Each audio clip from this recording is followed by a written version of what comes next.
Hi, my name is Mitch. I'm from Perth, WA, and today I'm going to do a bit of a review on everything I've seen this week on various news websites. I'm not going to name the news websites to be sort of advertising, but I'm sure you can search online for the local Perth news, as well as probably see on my Facebook. There's plenty of posts on there from various news agencies. First of all, I'm going to start off with Tony Abbott trying to get into power on the 14th. Now, you want to scrap the National Broadband Network. As I said before, I work on the National Broadband Network. It is my primary source of income, and to be honest, I don't really want to see it disappear. And probably a lot of people, other people don't want to see it disappear either.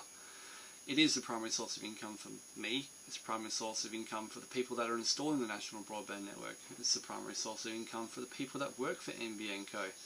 You scrapping the National Broadband Network is not going to be beneficial for Australia at all. The speeds that we're going to see on the National Broadband Network are significantly faster than what we're seeing today on the current ADSL. You can't expect cables like this, copper, to sit in the ground for the next 25 years. They've been in the ground for 25, 30, 40 years, even longer. They're rusting, they're dying, they're being repaired once a week. Our phone line goes out quite often. But hey, if you want to scrap the National Broadband Network, then, well, you're going to lose a lot of faith in a lot of people. And to be honest, a lot of people like me who work in the IT industry, they're not going to vote for you because you're trying to scrap the National Broadband Network. Think about it. How many IT departments are there in the world? Nearly every company has an IT department, and there's what, 50, 60 people working in those IT departments. You got to think about all these computer companies as well. There's a lot of people out there, you're going to lose a lot of faith.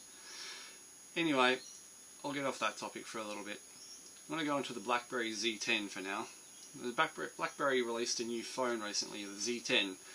Now it's starting off at $139. It's pretty damn competitive. But really, do you have the market BlackBerry?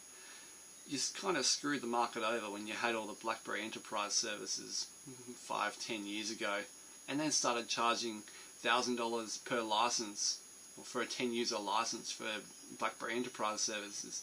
You're not going to get the market anymore. You've had your time. See that you're dying, and just quit. Quit while you're ahead. Anyway, one thing the BlackBerry Z10 does have is an SD card slot. Now you might see a lot of phones these days, including my phone. I have a HTC One XL. I love HTC. I love Android. I hate iPhone. iPhone is rubbish. iPhone doesn't have a replaceable battery, nor does this, unfortunately. But at least this one has an SD card slot. This one actually has expandable memory. Wow, this one I can actually go like this, unlock, and I can customize my front screen. With the iPhone, I can't customize it. It's locked to whatever. I barely use an iPhone. I had one at my old job. I hated it. Android's open source. It's free. Everyone loves it. Anyway, I'll put that away. Another thing I'm going to get onto is your Super Bowl ad. That was an epic fail. You're trying to show off what the device can't do, not what it can do. You have a guy walking around going, let's turn a truck into 1,000 rubber duckies. That was an absolutely stupid idea. But, oh well then. I'm going to go back to the political topic now. I don't vote for Julia, I don't vote for Tony Abbott. I just go like this and go, yep, you look good on the piece of paper. And I'll put them as number one. Honestly, because I think you're all doing a pretty average job. But Tony Abbott, you've been doing a worse job in what you've been trying to do.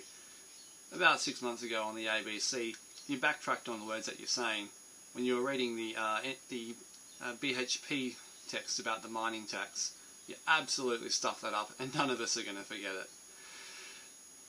As I said, you want to reduce the cost of living, and you want to scrap the NBN. Yeah, okay, whatever, mate. Recently you did an interview where you want to put more cranes and bulldozers over the city. Well, that's good, because, well, you need bulldozers to build the NBN. You don't really need cranes, but you need bulldozers.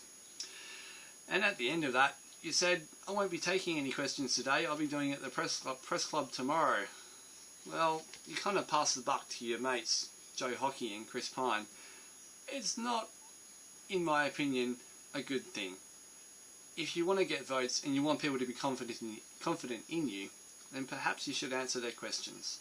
Answer the questions that everyday Joes like me are asking. Not go, I know what's good for you, vote for me. I'm not going to vote for you.